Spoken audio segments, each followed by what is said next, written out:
Bem-vindos às entrevistas Prisma.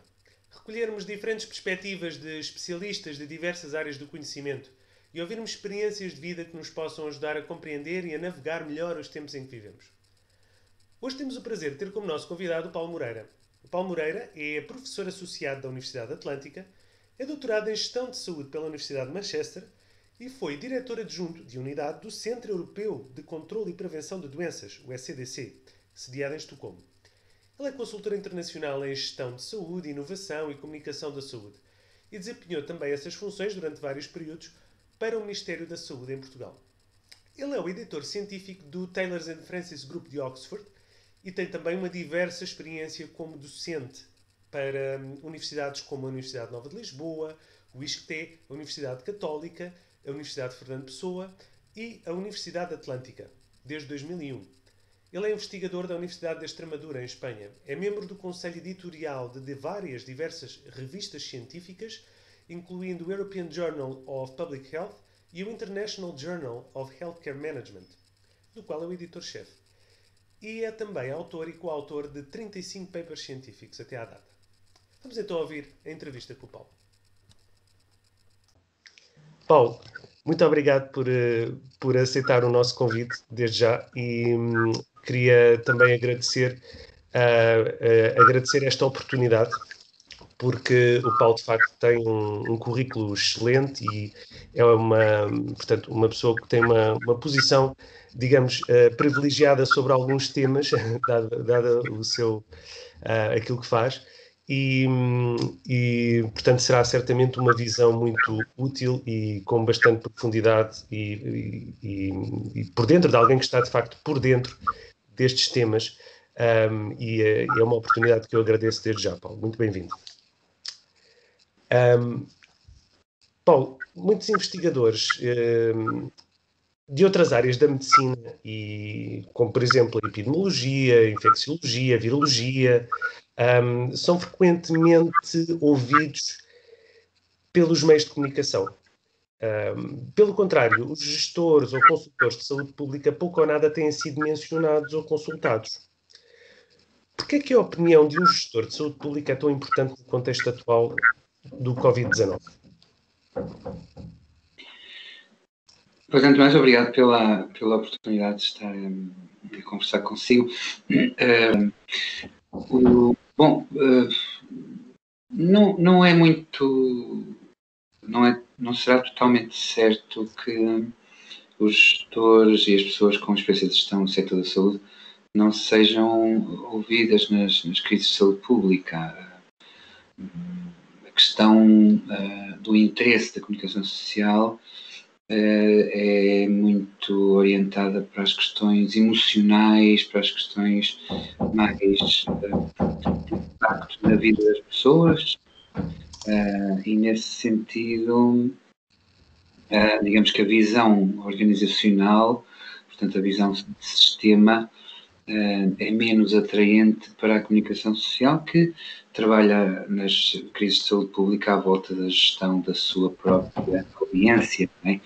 E também com intenção de gerar audiências. Portanto, nós atualmente temos, digamos, um fenómeno de populismo generalizado na comunicação social e nos partidos do governo, portanto, que é o senso.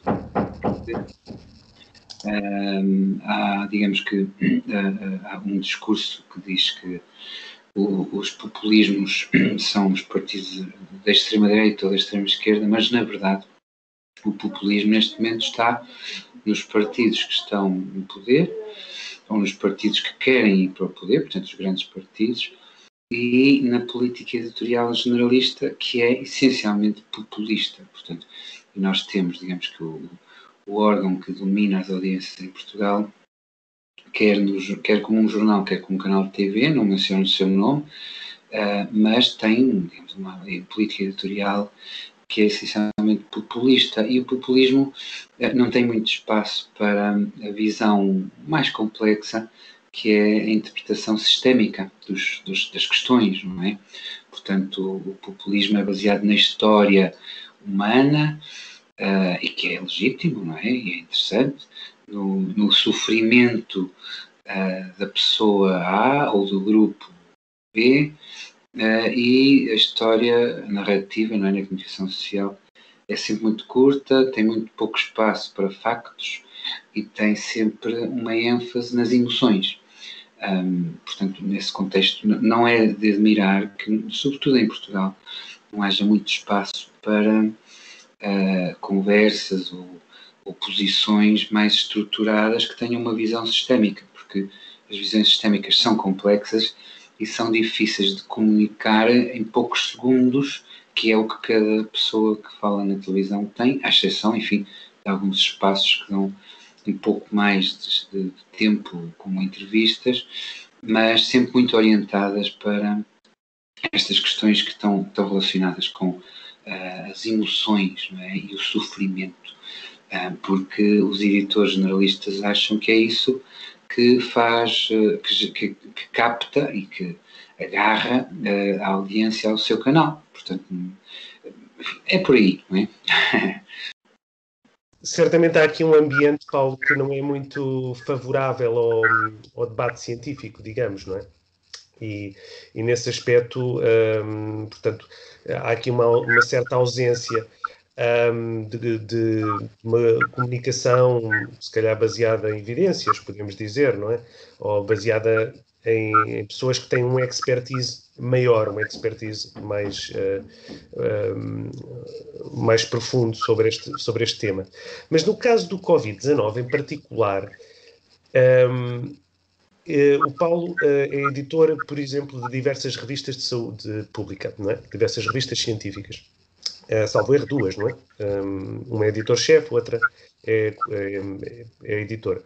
E de que forma é que acha que essa posição pode ajudá-lo a ter uma visão mais panorâmica, digamos, sobre a situação desta pandemia atual?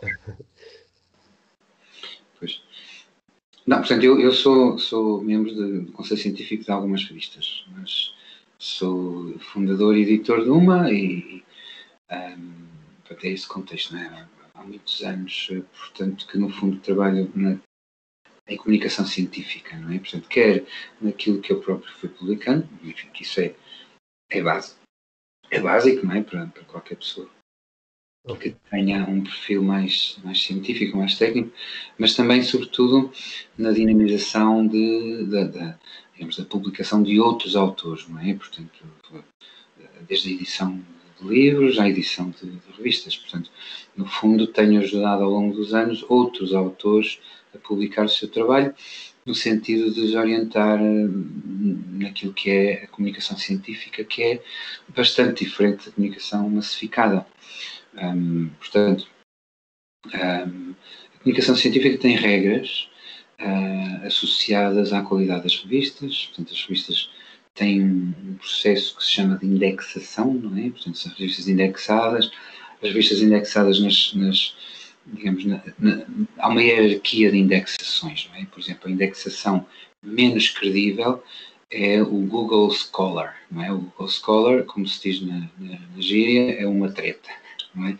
Portanto, não é uma indexação científica, não é uma indexação credível, mas enfim, é a indexação básica. Depois temos a indexação do topo, que é Scopus, e o SCI, o Web of Science, nas suas várias bases de dados, não é? São 3, na verdade.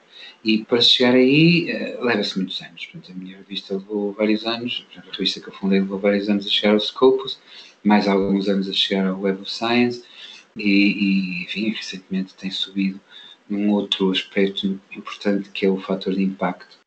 Mas uma revista, desde que é criada até que chega a este nível, estamos num processo de evolução que pode levar 10 anos.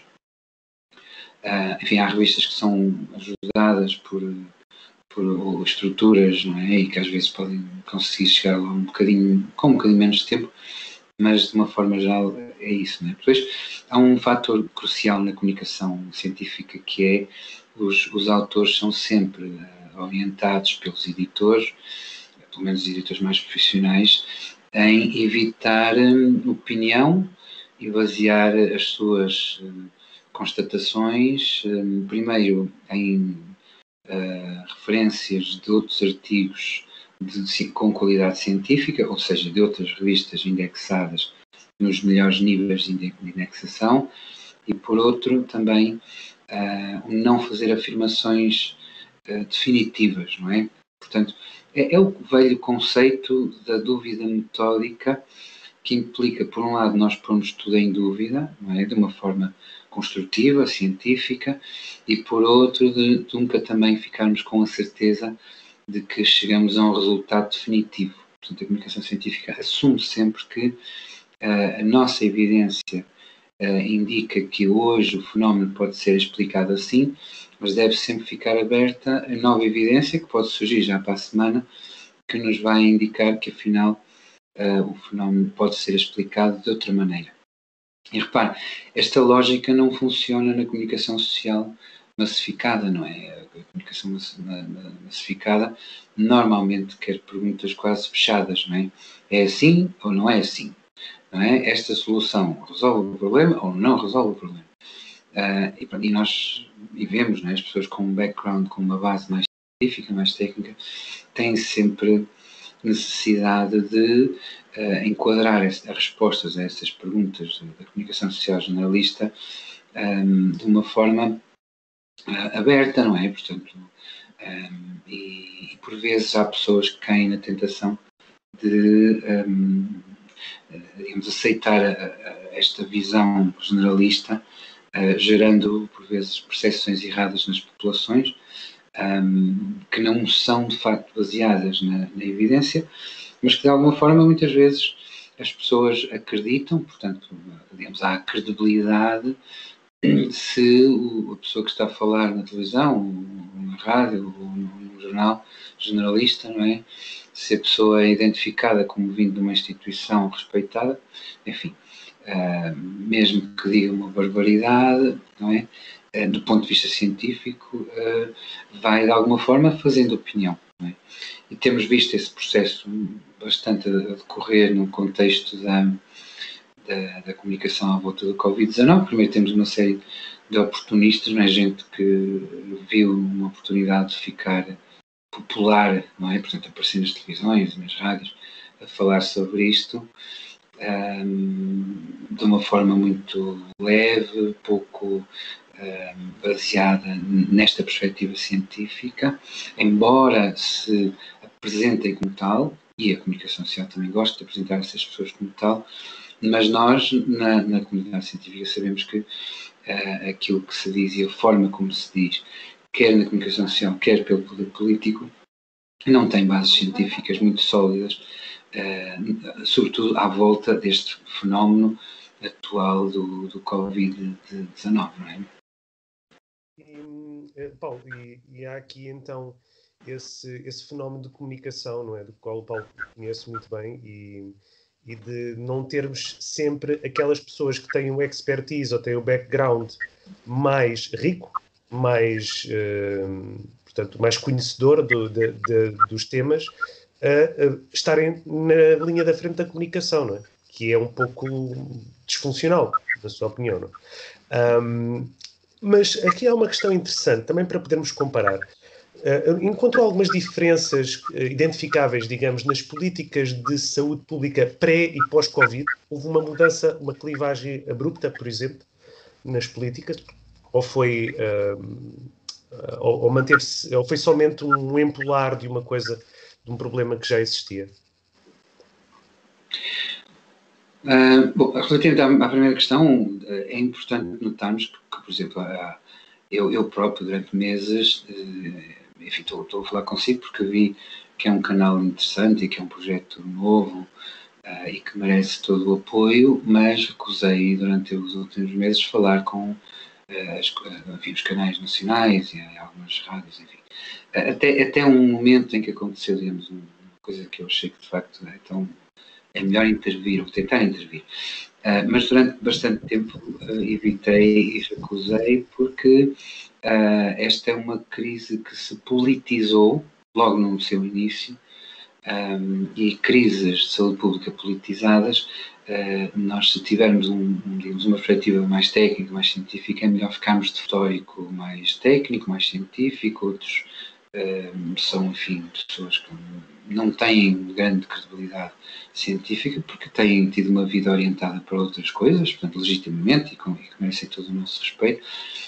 Mas as pessoas com a experiência mais aprofundada nestas questões das crises de saúde pública, ou não existem muito poucos em Portugal, não é? Ou não querem estar envolvidos numa dinâmica, se quisermos, numa narrativa que está extremamente politizada. E vamos então à segunda questão que coloca, não é? Que é se houve uma mudança de políticas de saúde. Bom, eu diria que houve, em março de 2020, congelamento da política de saúde e uma espécie de, digamos, estado de emergência na saúde pública e nas políticas, não é? Portanto, aliás, precisamente o estado de emergência, não é, que é um conceito legal, não é? Foi imposto e congelou a política de saúde, ou as políticas de saúde, como provavelmente congelou outras. No caso das políticas de saúde, o impacto da forma como se geriu a crise na Europa, não apenas em Portugal, mas em Portugal em particular, implicou uma gigantesca irresponsabilidade do Estado ao vetar, não é? Portanto, ao impedir os outros doentes não Covid, não é? De terem acesso ao sistema de saúde durante vários meses. Portanto, não foi efeito digamos, do fenómeno em si, foi uma decisão que tem uma natureza de falha política. Não é? Repare, nós podemos pensar agora, não é? Argumentar, bom, mas como havia um receio de termos aqui um vírus com uma taxa de letalidade gigantesca, não é? Que já vimos que não é, mas um receio de um vírus terrível, um apocalíptico, não é?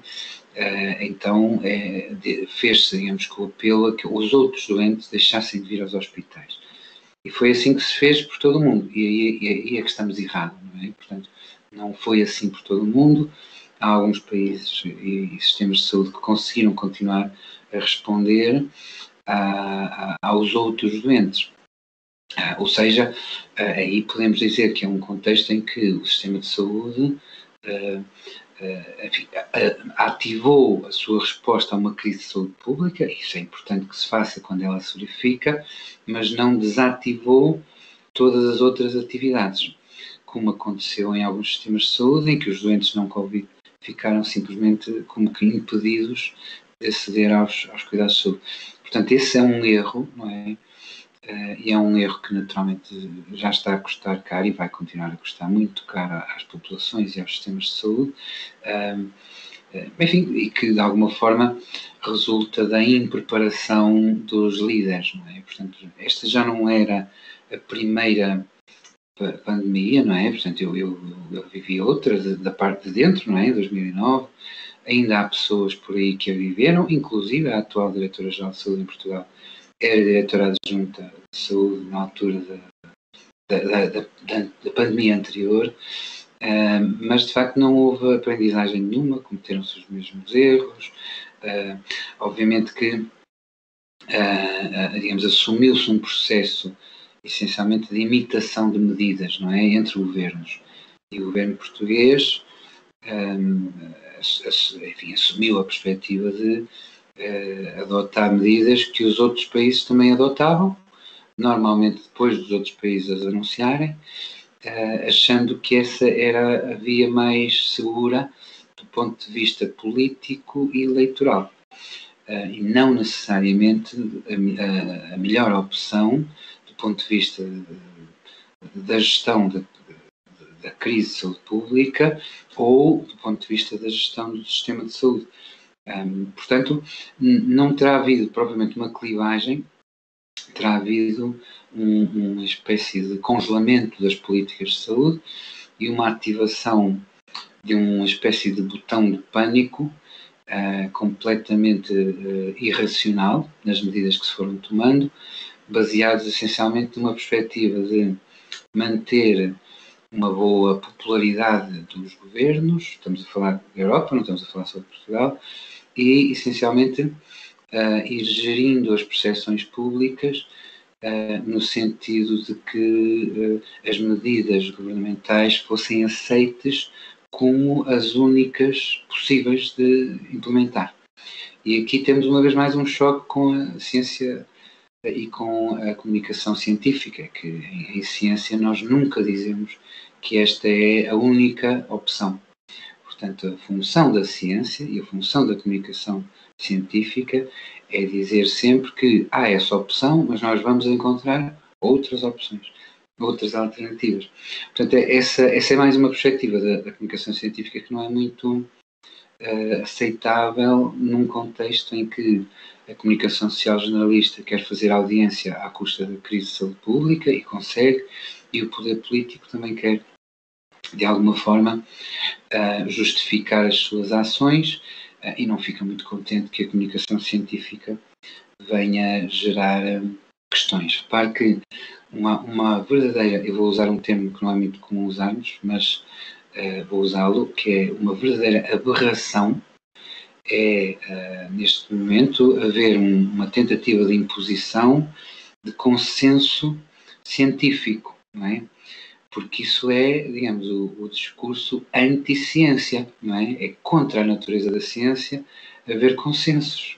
Portanto, eu percebo, eu sou editor científico, não sou editor de um canal generalista, percebo que os canais generalistas têm uma proximidade com os governos em que preferem, em muitos temas, gerar uma percepção de consenso. O consenso, se não for um consenso global, é um consenso da maioria, não é?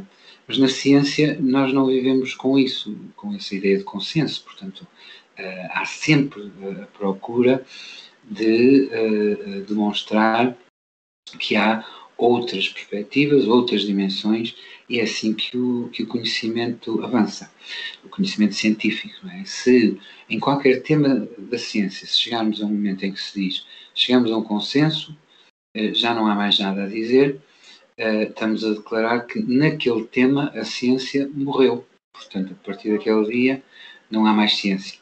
Portanto, essa questão é caricata do nosso ponto de vista na ciência, mas compreendo que seja aceitável na comunicação social generalista, que tem uma função também de controle social, e o controle social não vive muito bem com opiniões diversas, não é? Portanto, prefere sempre que haja uma aparência de consenso que justifica naturalmente a intervenção que se vai implementando.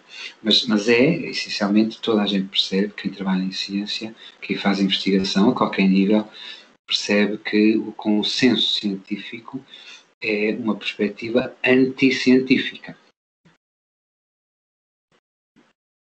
E, Paulo, isso é importante, essa sua perspectiva de que, portanto, nem o poder político, nem os meios de comunicação social, de facto, foram impulsionadores do debate científico, mas aqui também surge outra questão, que é o próprio meio académico e científico terá estado à altura, portanto, daquilo que era exigido nesse capítulo. Como é que qualifica aqui a qualidade do debate científico que existiu?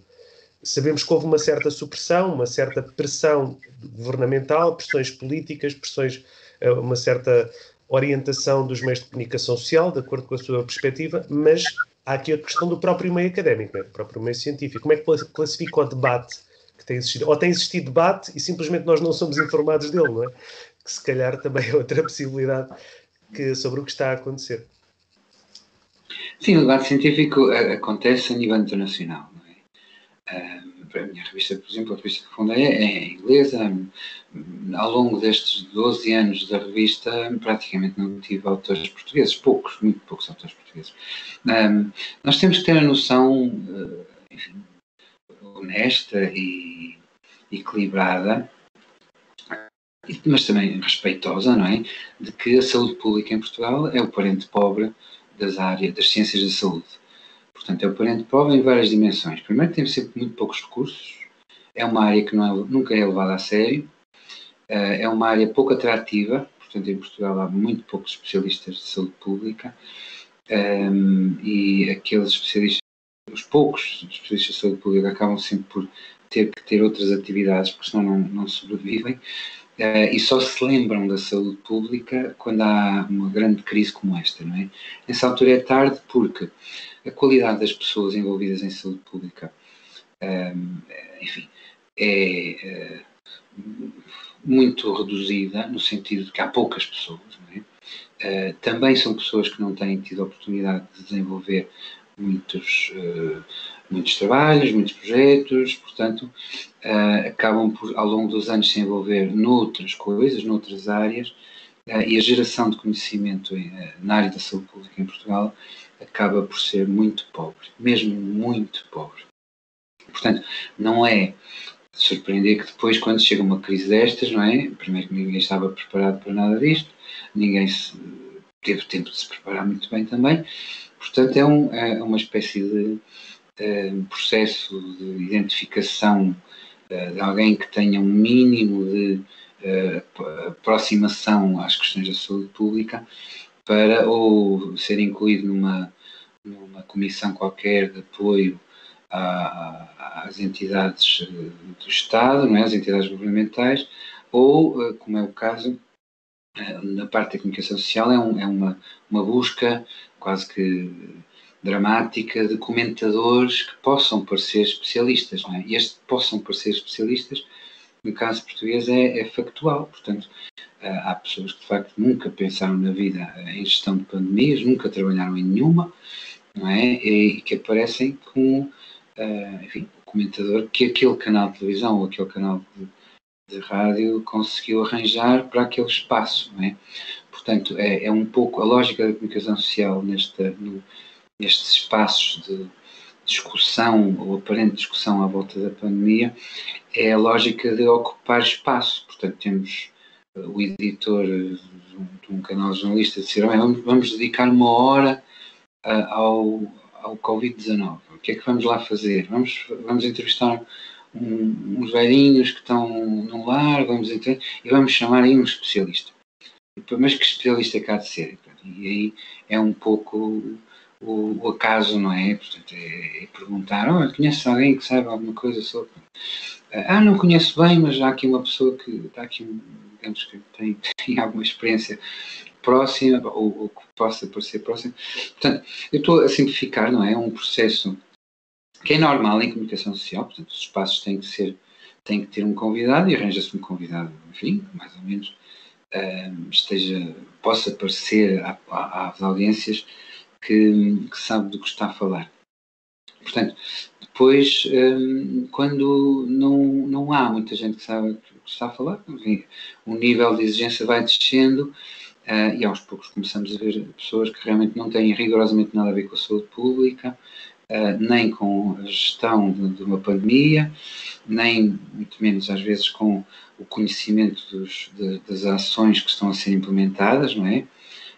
As medidas que estão a ser implementadas, mas vai comentando, não é? E nós vemos comentadores também generalistas a comentar as medidas. Aliás, eu cheguei a ver agora vou usar um adjetivo que eu não gosto muito de usar, mas vou usar o ridículo de dois jornalistas a entrevistarem-se a si próprios sobre as medidas do Covid-19 que o governo em Portugal tinha tomado, não é? Portanto, era um pivô e o editor, um editor do canal, não é? Do próprio. No fundo, são duas pessoas que são jornalistas a falarem uma com a outra, não é? E o jornalista a dar a sua opinião, que é algo também muito estranho, um fenómeno novo, que é, enfim, durante muitos anos, não é? O código deontológico do jornalista impedia o jornalista de dar a sua opinião. Mas hoje os jornalistas já são eles próprios comentadores. Ali o que aconteceu, pelo que percebi, foi que o canal não conseguiu nenhum convidado para aquele espaço, não é? Portanto, mas o espaço estava reservado para se falar de Covid-19 e então, provavelmente no canal de televisão, quando não se conseguiu um convidado, viu-se nos corredores quem é que poderia ir lá falar durante meia hora sobre o caso. Enfim, é um caso extremo, não é?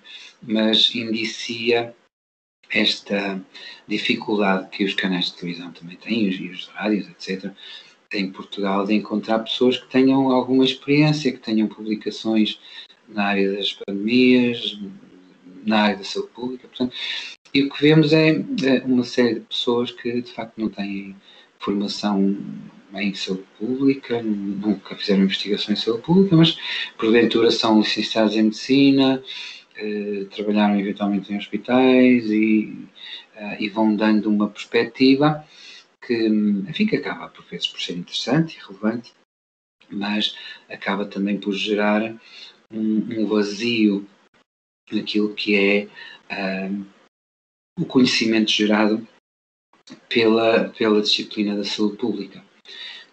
Portanto, em síntese, a saúde pública em Portugal é o parente pobre, sempre foi, infelizmente vai continuar a ser, porque a pandemia vai passar e a saúde pública vai voltar a ser esquecida.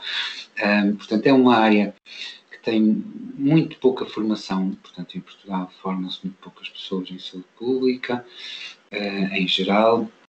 Depois, enfim, a intervenção da saúde pública é visível nestes casos. Felizmente temos pandemias só de 10 em 10 anos, não é? A próxima provavelmente vai ser daqui a 7 ou 8 anos, não é? Não temos grandes dúvidas que isso vai voltar a acontecer. E o natural sempre, no caso português, é que depois da crise estar aparentemente controlada, a crise pública volta ao seu obscurantismo, não é? Portanto, isso de alguma forma enquadra, digamos, o discurso muito pouco elaborado que se foi desenvolvendo, ainda que também o contexto do equilíbrio entre aquilo que é a gestão política e a dinâmica das audiências, dos canais jornalistas, para depois o espaço para algo mais elaborado deixa de existir, não é? E passa a existir eventualmente em canais como o seu, não é? Portanto, em espaços que consigam ter, enfim, um tempo mais dedicado a questões um pouco mais complexas. Paulo, realmente, quanto à opinião dos jornalistas, eu sou a favor que os jornalistas podem ter opinião. Eu acho que devem ter a capacidade de se entreter com opiniões com as quais não concordam, que é outra coisa importante, não é? Agora, relativamente aqui a questões mais técnicas, também gostávamos de saber o seu parecer, para entrarmos mesmo na questão da técnica da gestão de saúde pública, que acho que é importante. E aqui, passando ponto por ponto, aqui algumas medidas que foram tomadas e implementadas e suportadas pela comunicação social e defendidas acerrimamente pelo governo, como o confinamento, por exemplo, o lockdown, os chamados lockdowns, tiveram algum efeito ou impacto na contenção do Covid até à data? Consegue identificar há alguma tendência no meio científico para identificar vantagens? Trouxe benefícios ou trouxe mais problemas? Pois estava a fazer uma pergunta fechada, não é? Que exigiria uma resposta sim ou não. Não lhe posso dar na perspectiva científica. Portanto, não há muitas evidências, nunca houve, e repare uma vez mais, esta não é a primeira pandemia, portanto há conhecimento gerado de pandemias anteriores, que naturalmente no meio do pânico gerado em março na Europa, as pessoas, os decisores esqueceram-se, não é? E as agências envolvidas, quer agências europeias, quer agências internacionais, enfim, também aparentemente decidiram, enfim, pôr em segundo plano o conhecimento existente de pandemias passadas, não é? Portanto, as pandemias passadas nunca, digamos, geraram muita evidência de que os confinamentos tivessem um impacto importante, não é? Portanto, pelo contrário, que as pandemias no passado geraram como conhecimento é a importância da imunização ou imunidade de grupo, de gerar imunidade de grupo. E esse foi, curiosamente, não é, digamos, o conselho que foi dado a vários governos europeus pelos experientes em gestão de pandemias e pelos especialistas em saúde pública, não é? Chamemos-los verdadeiros especialistas, não é? E verdadeiros no sentido de que são as pessoas que têm publicações, estudos, que fazem parte de comissões e de redes internacionais de saúde pública, etc. Não é? Redes em que eu tenho andado e praticamente não vejo portugueses nenhum, não é? Bom, mas é evidente que também há algumas redes em que há alguns portugueses, poucos, mas há, e são bons, não é? Mas estiveram muito fugidos em Portugal, evitaram, de facto, eu percebo porquê. Portanto, mas de uma forma geral, o conhecimento que foi sendo gerado ao longo dos anos, ao longo de várias décadas sobre as pandemias, não recomendava de maneira nenhuma nenhum tipo de confinamento. Portanto, o confinamento foi uma decisão política irracional, baseada digamos, numa percepção, como disse há pouco, apocalíptica, não é? Gerada sobretudo pela comunicação social generalista, que por motivos também não têm explicação, nem nunca terão, decidiu projetar uma ideia muito errada da gravidade deste vírus. Portanto, isto foi uma reação em cadeia, não é? Portanto, primeiro a percepção de que isto é um vírus apocalíptico foi gerada pela comunicação social na população. A seguir, os governos estão constantemente a fazer sondagens de opinião, constantemente. Portanto, nós podemos só vê-las publicadas de vez em quando, não é? Aqui nos jornais de referência, de influência da opinião pública, mas os governos estão sempre a fazê-las. Portanto, e os governos, portanto, fazem sondagens de opinião, percebem-se que os seus eleitores, nomeadamente as pessoas mais idosas, estão em pânico e exigem que o governo tome medidas que pareçam que vão protegê-las. Portanto, e nesse sentido, não é, o governo toma uma decisão política baseada nas sondagens de opinião que tem, sondagens que foram influenciadas pela forma como a comunicação social fez a cobertura do início desta pandemia, e a seguir o governo só pode tomar uma decisão política, que é: nós temos que garantir que os nossos eleitores nos vão percepcionar como um governo que está a tomar medidas que os vão proteger. Aí, digamos, alguém de repente, não é, gera na Europa esta ideia de que se devia confinar, como a China fez, não é? E foi essencialmente a seguir um processo político de gestão política que gerou as decisões de confinamento que foram em cadeia. Como estava a dizer há pouco, alguns governos europeus, o inglês, o holandês e outros, não é? No início, os seus líderes anunciaram que não valia a pena haver pânico e que o que se iria fazer era promover a imunidade de grupo.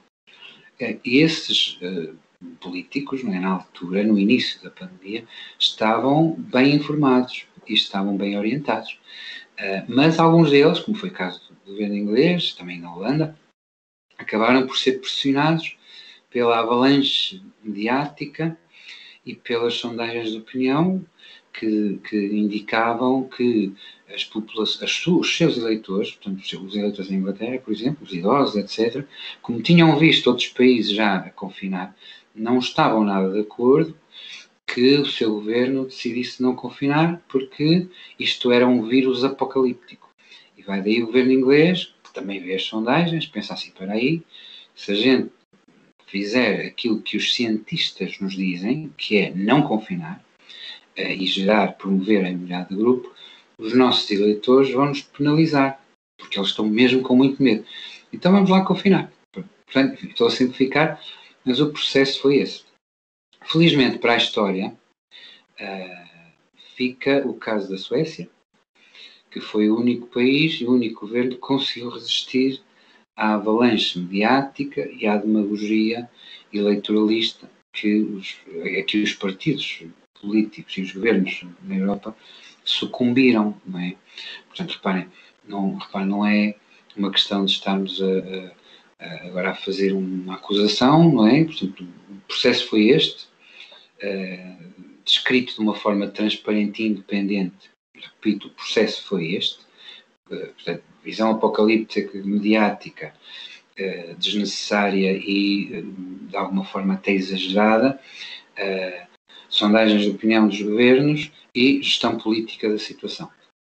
Portanto, a evidência científica e o conselho científico desapareceu logo no início, e as pessoas que tinham experiência de pandemias anteriores que aconselharam ao não confinamento também foram afastadas ou afastaram-se, não é? Porque perceberam, bom, eu se me exponho aqui em março, abril, nesses meses, não é, iniciais, a dizer que isto é errado, sou crucificado.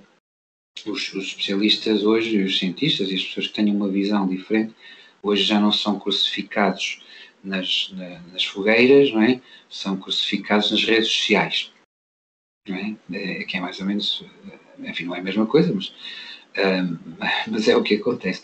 Portanto, isso foi de alguma forma o que aconteceu. Portanto, as pessoas que no início tinham conhecimento de pandemias anteriores, sabiam que o confinamento, não havia qualquer evidência que o confinamento resolvesse qualquer questão, havia evidências de que a imunidade de grupo é uma boa opção,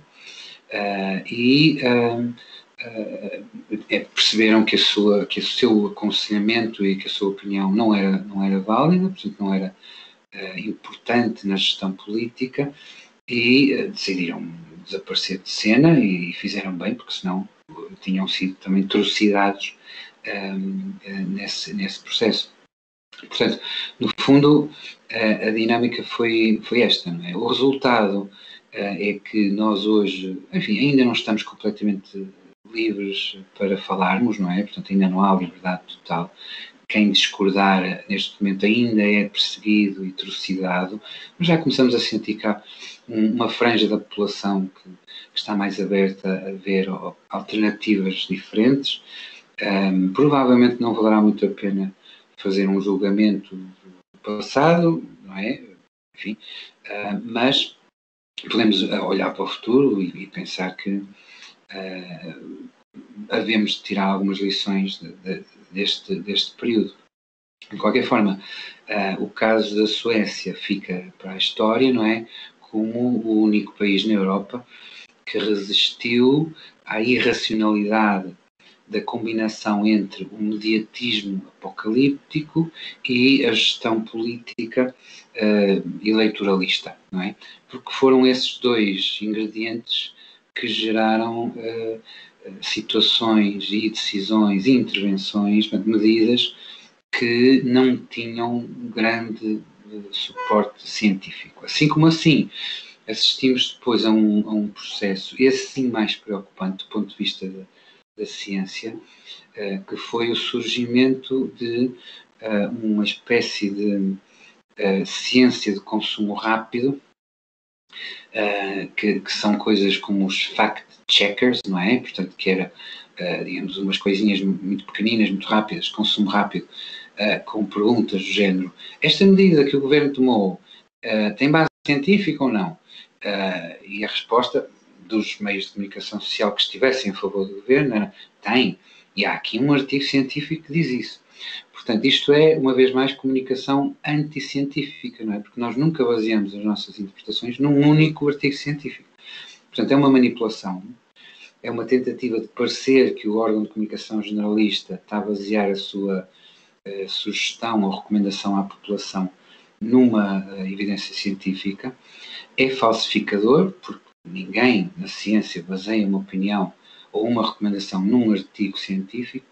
E eu descobri casos, até eu iniciei há pouco um blog de saúde mais transparente, assim que lhe chamei, e nesse blog, por exemplo, enfim, decidi, a razão porque fiz o blog foi essencialmente para partilhar alguns desses fenómenos, e num desses, por exemplo, identifiquei que um jornal americano, não é, fez um fact-checker, por exemplo, não é, fez mais, mas esse que eu tive a oportunidade de ver, portanto, fez isto, não é? Portanto, colocou uma questão e no sentido de influenciar a sua opinião dos seus leitores, portanto, colocou a questão, respondeu de uma certa forma e dizendo que isto é baseado num artigo científico. Depois eu fui ver o artigo científico, não é? Há muitos artigos científicos e aquele eu não conhecia.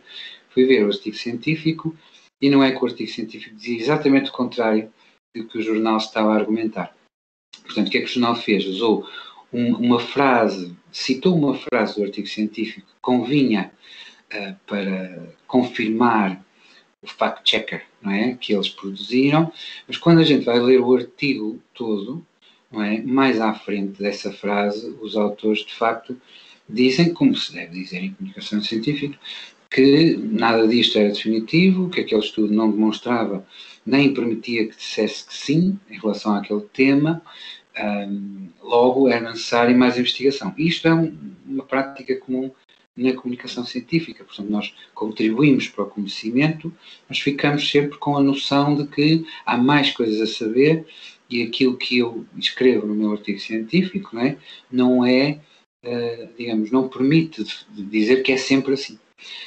Mas isto, de facto, portanto, os fact-checkers não funcionam assim, portanto, dão audiência a quem os promove, porque as pessoas, de facto, têm necessidade de respostas rápidas e que sejam conclusivas, mas isto é, digamos, o grande choque com a comunicação científica, porque a comunicação científica não faz, digamos que, afirmações conclusivas. Sim. E isso é muito importante, as pessoas agarrarem esta ideia, porque instituiu-se bastante a ideia de que existem consensos em ciência, quando o processo de evolução em ciência é exatamente o contrário, pela ausência de consenso, é pelo debate, pela troca de ideias constante. E isso é importante e queria que isso ficasse bem claro, ainda bem que mencionou isso, porque creio ser bastante importante. Agora aqui, passando aqui para também uma questão mais técnica, há a questão do aumento da mortalidade geral, não é? Que se verificou em alguns países, que alguns investigadores, por comparação, por exemplo, com a Suécia, alegam que em Portugal a mortalidade geral subiu comparativamente ao ano passado, comparativamente a anos anteriores, possivelmente ligado às restrições no acesso à saúde.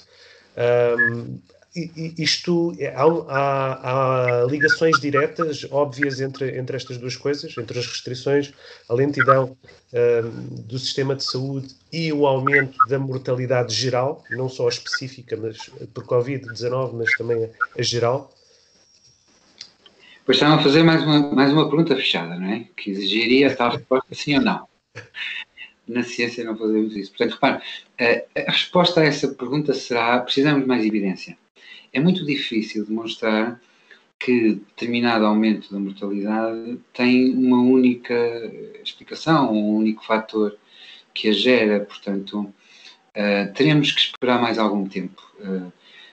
É possível que, se olharmos para a mortalidade dos últimos 10 anos, vejamos aqui alguns aumentos, mas temos que ter, digamos, informação muito mais pormenorizada, que é quais foram as causas de morte destas mortes aparentemente adicionais, em que segmentos da população, se estamos a falar de, por exemplo, mortes associadas à descompensação de doenças crónicas, se estamos a falar de mortes associadas a pessoas que tinham exames de acompanhamento e de consultas de acompanhamento que deixaram de ter.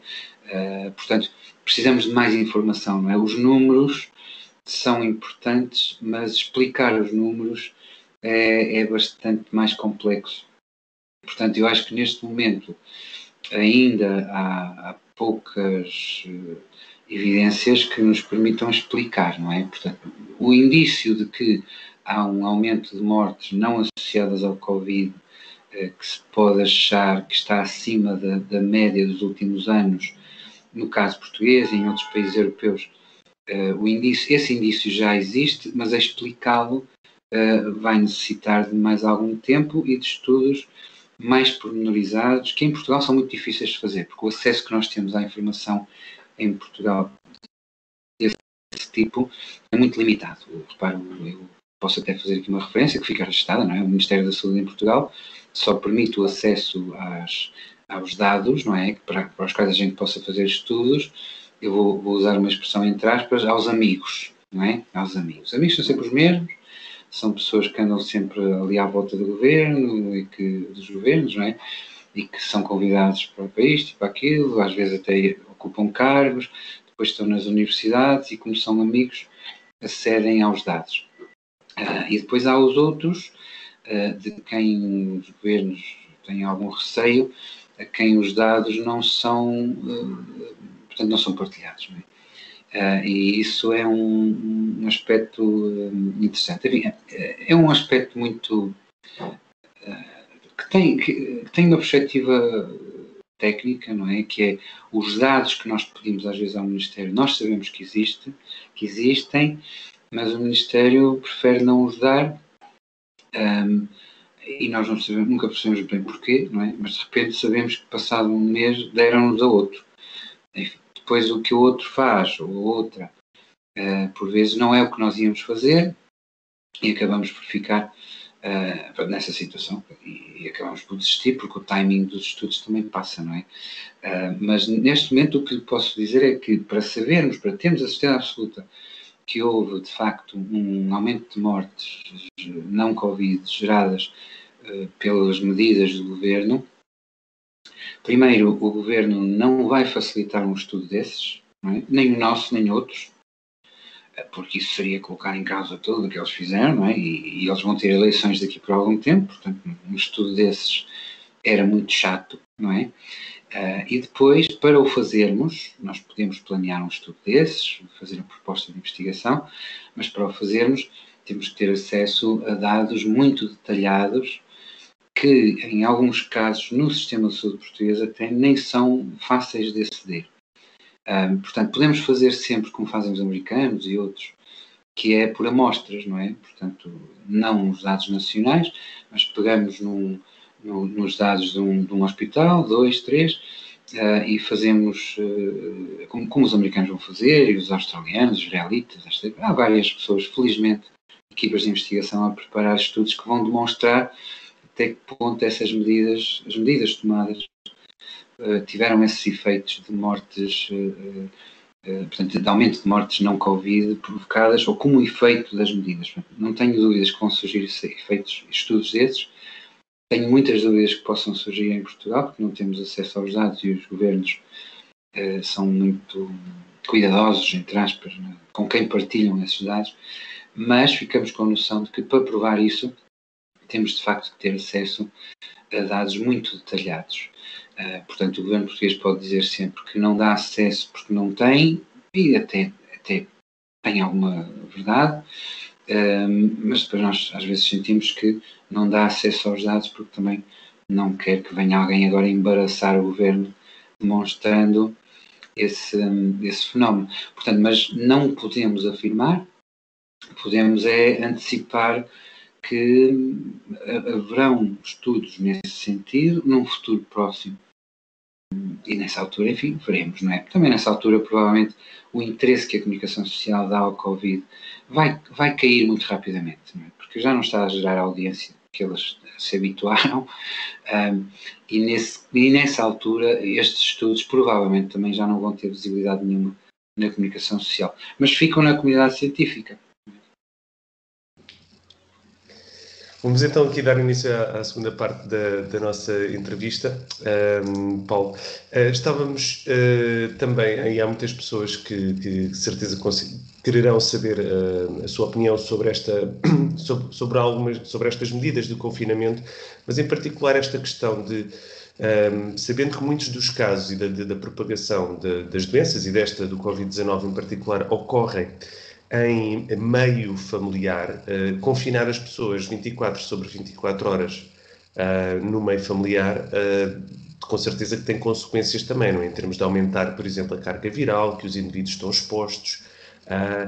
Isto, aqui sem falar até da ciência que já existe sobre isto, mas aqui não há também uma questão de bom senso, de evitar de distribuir a carga viral e de distribuir, digamos, evitar que as pessoas que possam eventualmente estar doentes estejam em contacto 24 horas sobre 24 horas umas com as outras. Isto não terá também sido um erro crasso, digamos assim?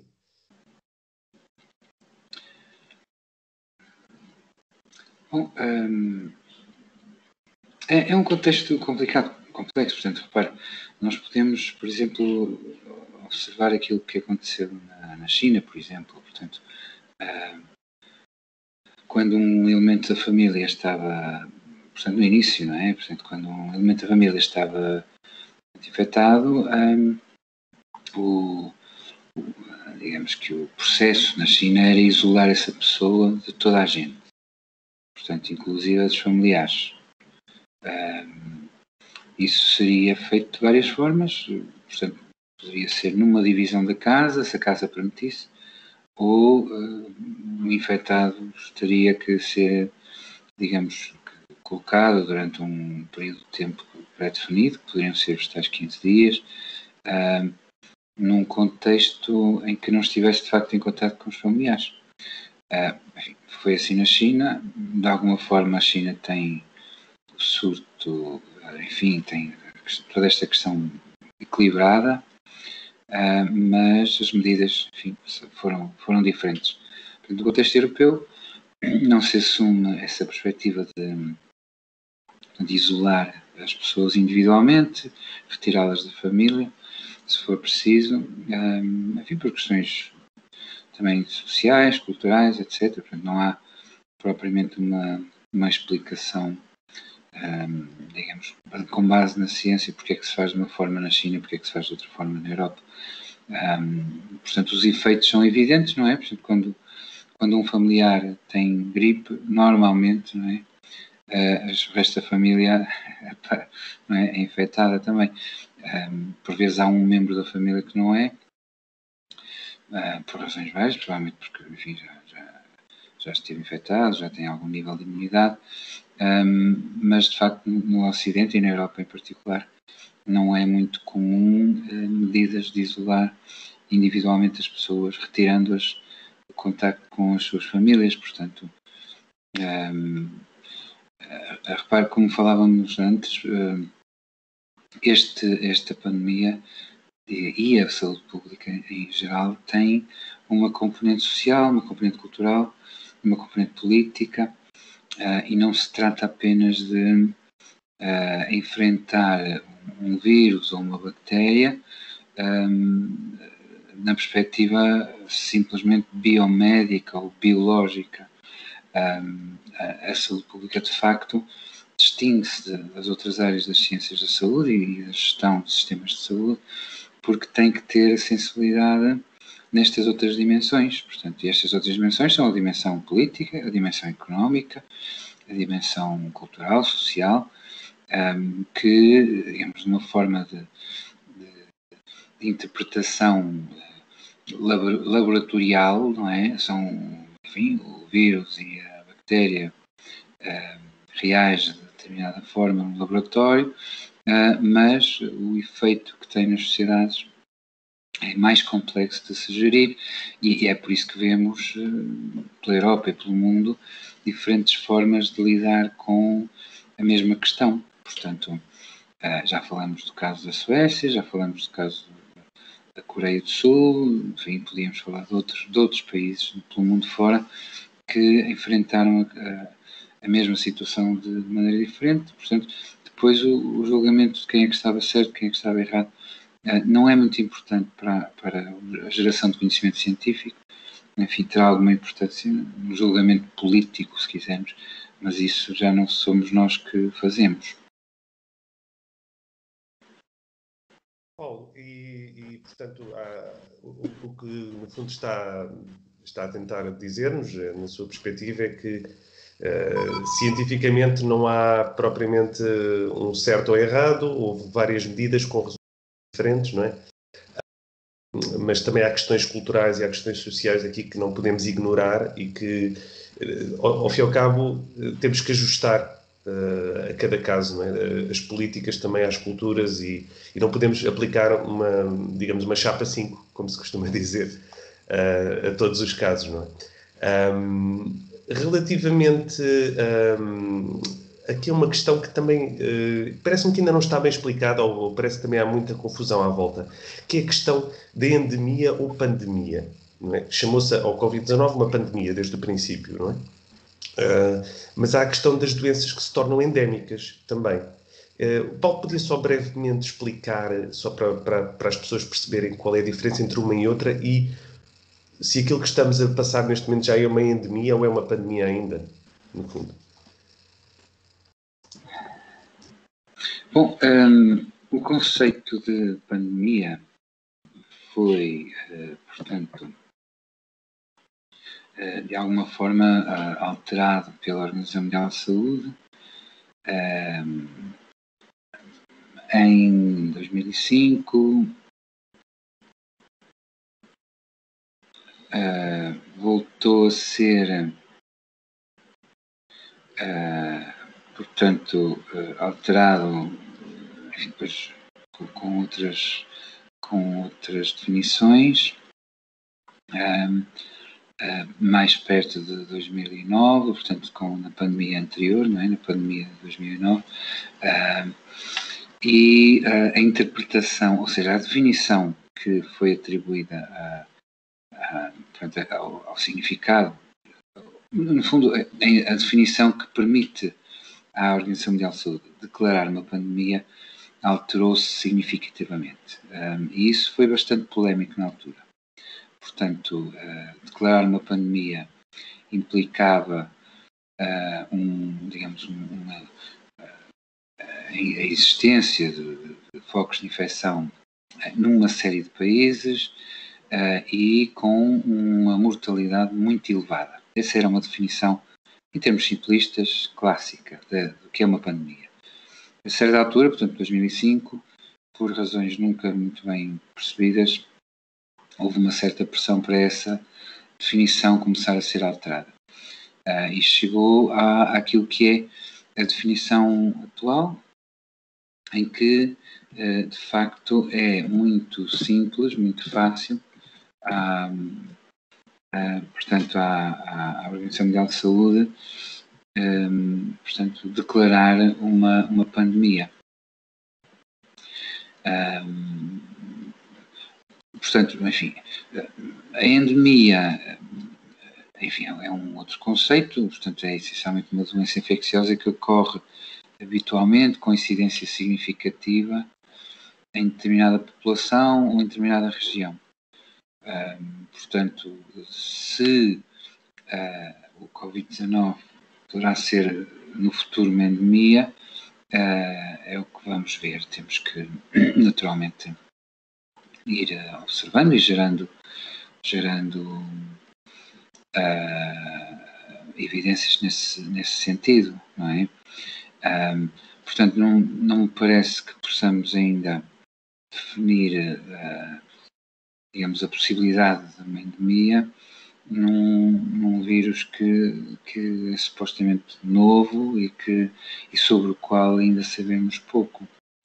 Apesar de terem passado alguns meses, apesar de toda a atenção mediática que o vírus tem merecido, ainda há muito para conhecer sobre este vírus, o que implica que, digamos, uma redefinição de endemia será um processo potencial a médio prazo.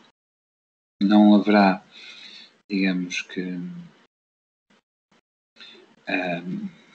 ainda evidências que nos possam sustentar, digamos, atribuir o conceito de endemia ao Covid-19. Se isso vier a acontecer, enfim, significa que a doença acaba por estar presente numa dada população ou numa dada região. Aqui, neste caso, seria uma espécie de pandemia global, portanto, a todo o tempo, não é? Portanto, o que significaria que, nesse caso, potencialmente, seria uma espécie de endemia global ou pandemia ativa a todo o tempo, não é? Portanto, o que significava que a Organização Mundial de Saúde, em altura alguma, poderia declarar a pandemia terminada, não é? Portanto,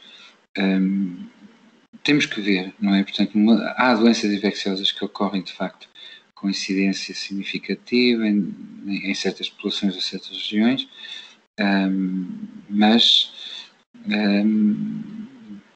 enfim, a relação com o Covid-19 ainda não é possível de ser estabelecida. Repare que em África, por exemplo, temos de facto uma série de infecções, doenças infecciosas ou doenças transmissíveis, que são endémicas, portanto que aparecem surtos todos os anos, mais ou menos na mesma região, mas digamos que não são pandemias, porque os critérios da Organização Mundial de Saúde da pandemia não ocorrem, não é?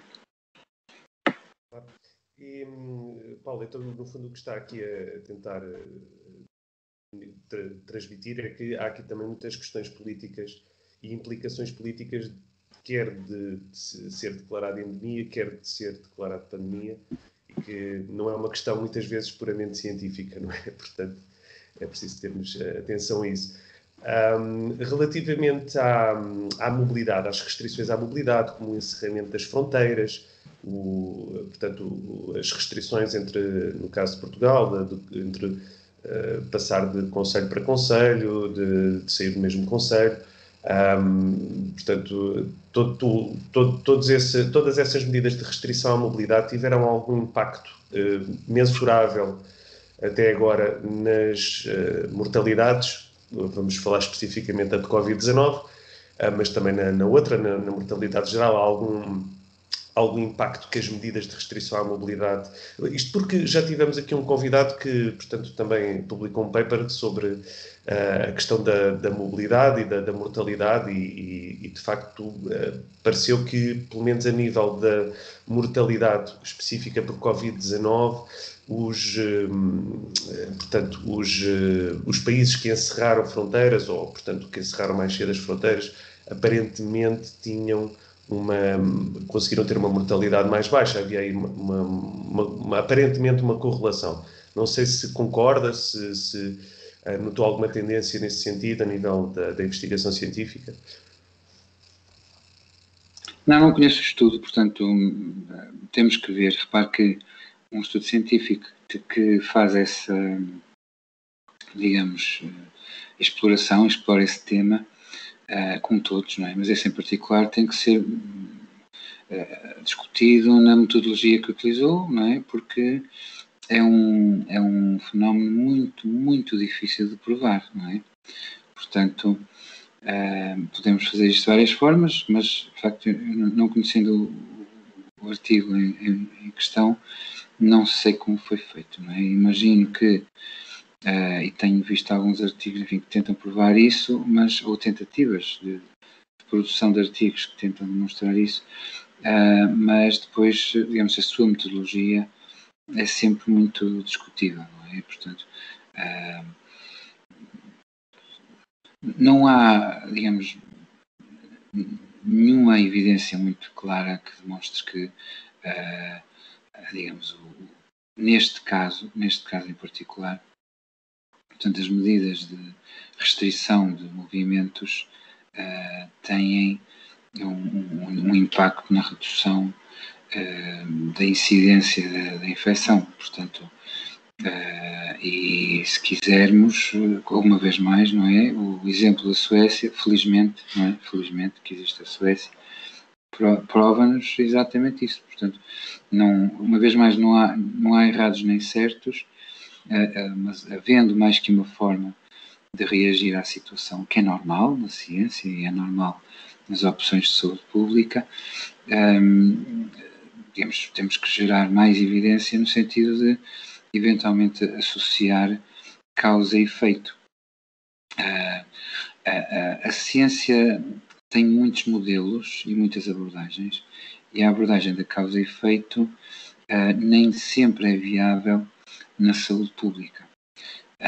Porque, enfim, há um conceito, por exemplo, de saúde holística, há fatores que são não, digamos, controláveis em laboratório, logo, e depois temos naturalmente sempre as questões de comportamento humano, não é? Portanto, por muito que nos anos 70 do século passado, não é, houveram muitas teorias e desenvolvimento de teorias comportamentais, algumas delas muito estranhas, e vinham até algumas já dos anos 50, até décadas anteriores, digamos que tendiam a tentar demonstrar que era possível fazerem-se experiências laboratoriais.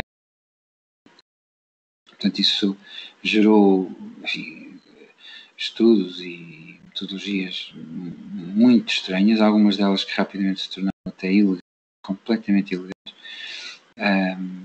E digamos que não podemos retomar, naturalmente, nunca esse tipo de abordagens, mas fazer tentativas de demonstrar causa e efeito em fenómenos que são sociais e que incluem o comportamento humano nunca é, digamos, uma boa estratégia de desenvolver ciência. Portanto, precisamente porque nós podemos, de facto, aplicar a lógica de causa e efeito em laboratório, é muito mais fácil. Nas sociedades é uma velha discussão, tem muitas décadas, não é viável. Portanto, podem haver, digamos, tentativas de associar alguns fenómenos e tentar demonstrar que, mas na discussão técnica mais científica sobre os estudos que tentam demonstrá-lo, nós vamos analisar as metodologias e começamos a ter dúvidas que aquilo seja de facto comprovável dessa forma. Portanto, enfim, as medidas acabam por ser muito mais de aquilo que em inglês se chama wishful thinking, não é? Quer dizer, é tentativa de fazer algo para não se parecer que não se está a fazer nada, mas sem ter a certeza se aquilo vai ter os resultados esperados, não é? E, na verdade, enfim, as medidas e aquele confinamento geral, não é? Criou uma ilusão de que estava controlado, não é? Em Portugal até se falou de um milagre português, não é? Uma coisa eleitoralista, mas que foi na altura muito, digamos, ganhou grande visibilidade, não é? Mas passados uns meses, afinal, não é? Parece que não tinha havido milagre nenhum.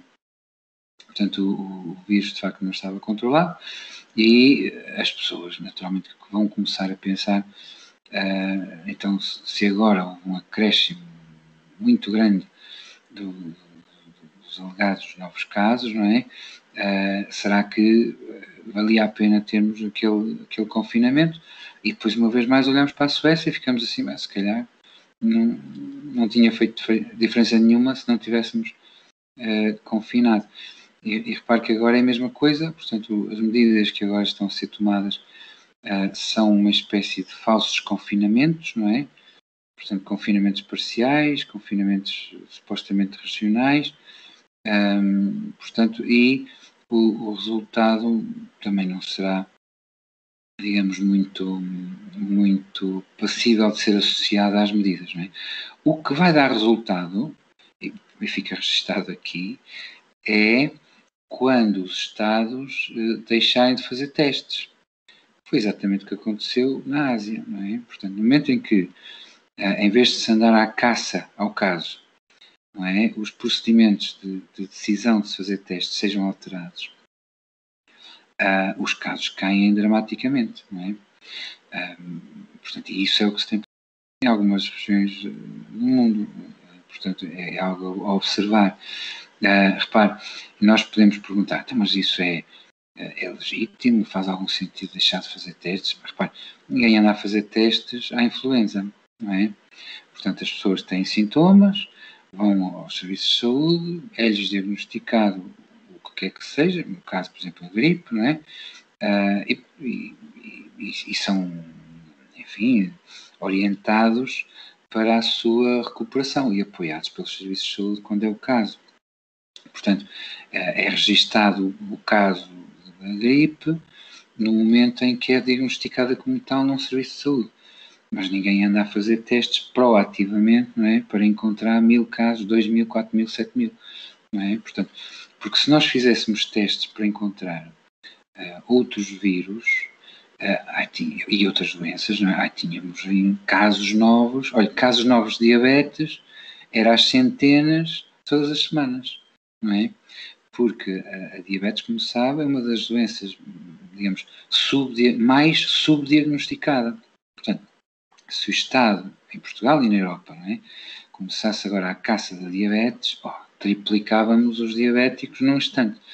Portanto, neste caso, naturalmente, que há um desenvolvimento social, político e económico, não é, que levou a que houvesse, digamos, uma pressão política, social e também económica para se fazerem milhões de testes, não é? Como está a acontecer agora também no caso da vacina, não é?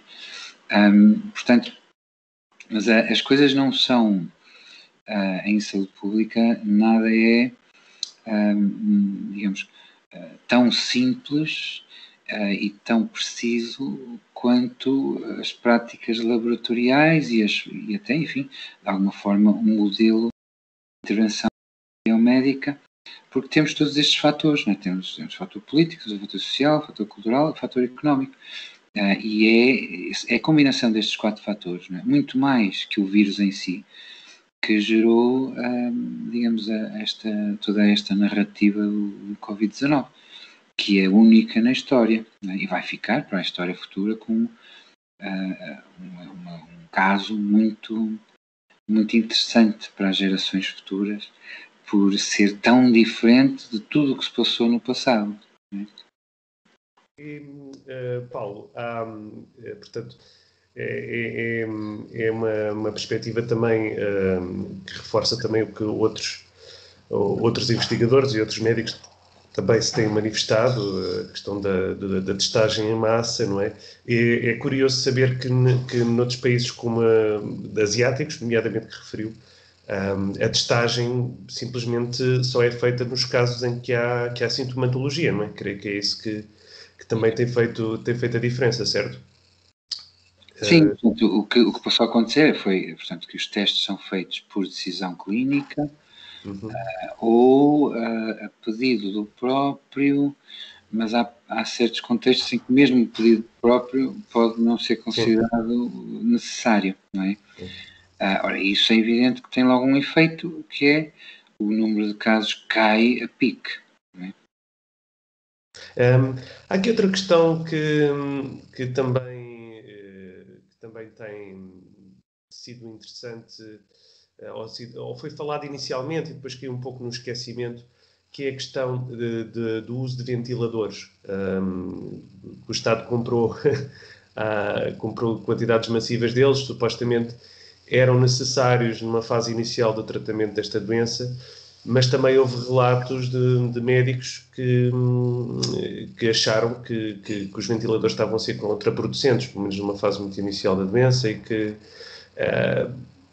há alguma tendência no meio científico, no meio académico, para acreditar que o uso de ventiladores poderá, para além de ter sido errado, poderá ter estado associado a alguma mortalidade também por alguma mortalidade excessiva por causa do Covid-19 e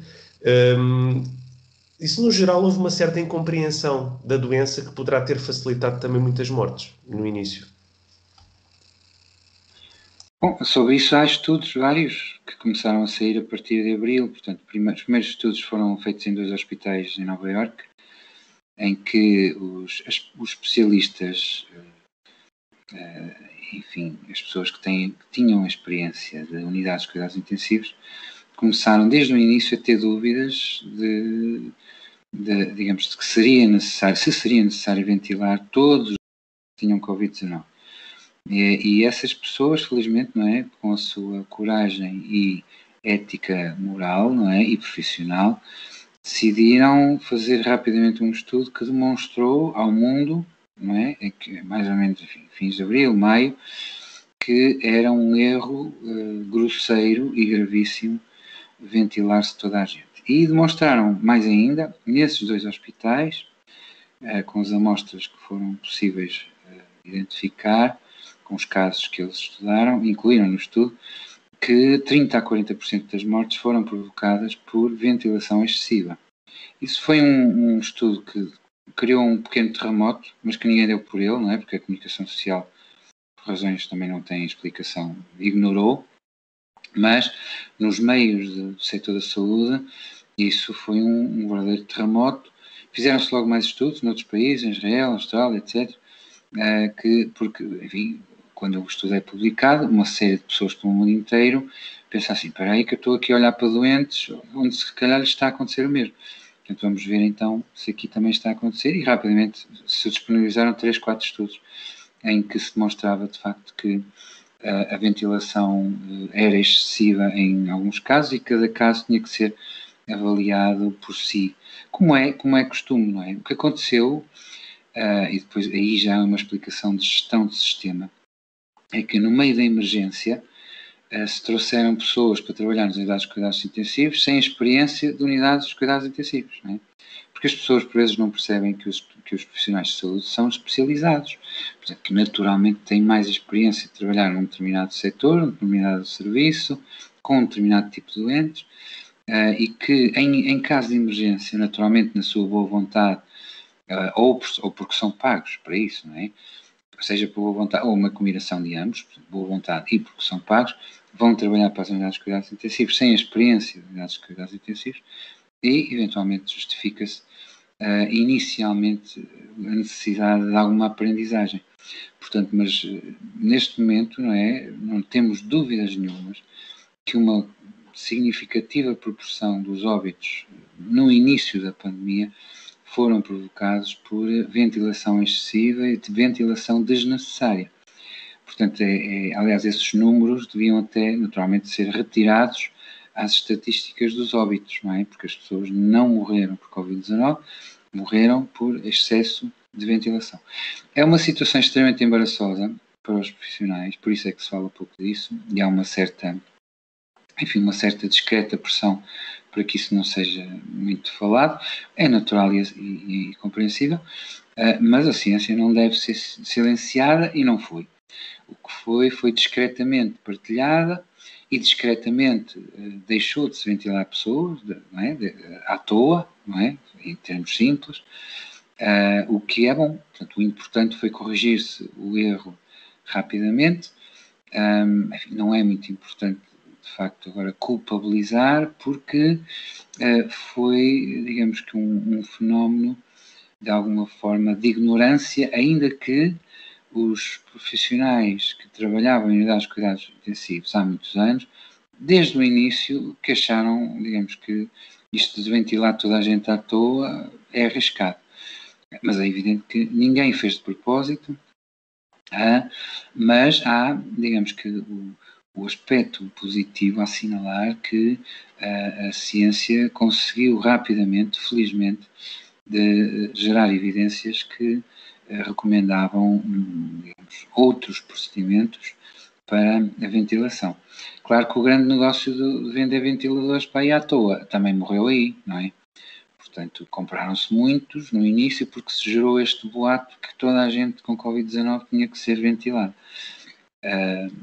O erro crasso. Quando a evidência surge que, afinal, temos que ter mais moderação na aplicação dos ventiladores, é evidente que as unidades de saúde e os sistemas de saúde pelo mundo compreenderam que já não tinham que comprar centenas de ventiladores, ou milhares de ventiladores como estava antecipado, não é?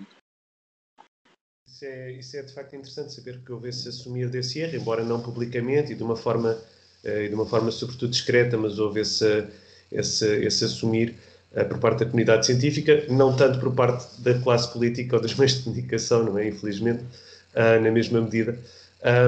Mas agora partando aqui para outra questão também, que a sua opinião será certamente muito interessante, relativamente à utilização de máscaras. Há quem pergunte se a maior parte dos estudos que de alguma forma encontraram algum benefício na utilização de máscaras surgiram só depois de março de 2020, perdão. É verdade, Paulo? Eu ainda não encontrei estudos desses. Tenho encontrado opiniões. Tenho encontrado artigos de opinião. Portanto, uma série de artigos de opinião, de facto, publicados a partir de março de 2020. Alguns deles de pessoas que estão, enfim, associadas a instituições de grande prestígio, escrevem com algum cuidado, se lermos os textos, não é? Portanto, eles não dizem propriamente que isto oferece grande proteção, mas parecem estar a escrever um artigo de opinião para fazer um favor político a alguém. E estamos a falar de artigos de pessoas em termos internacionais, não é? Portanto, ainda não vi nenhum estudo, muito menos antes de março de 2020, mas nenhum estudo que demonstrasse a grande proteção que as máscaras oferecem. O que temos noção é que temos várias décadas de estudos sobre máscaras, sobre o uso de máscaras em contextos de risco de infecção, que foram aplicadas em várias situações, com vários propósitos. De facto, era um propósito de muitos desses estudos era demonstrar se de facto as máscaras ofereciam grande proteção e para que tipo de vírus ou bactérias, constatando-se que de uma forma geral as diferentes máscaras oferecem pouca proteção. Há máscaras que são muito comumente usadas atualmente que oferecem zero proteção. Portanto, não é proteção, nem sequer é pouca, é zero. E há naturalmente algumas máscaras que são máscaras, enfim, muito difíceis de usar, com filtros, etc., e que de facto oferecem alguma proteção, mas só podem ser usadas por seres humanos, não é? Portanto, não estamos a falar de pôr máscaras em animais, estamos a falar de pôr máscaras em seres humanos com um limite de tempo, não é? E atualmente, portanto, com todas estas questões associadas à sensibilidade para os animais, não é? Nem em animais colocaríamos máscaras durante tantas horas com aqueles comportamentos que estamos a ver.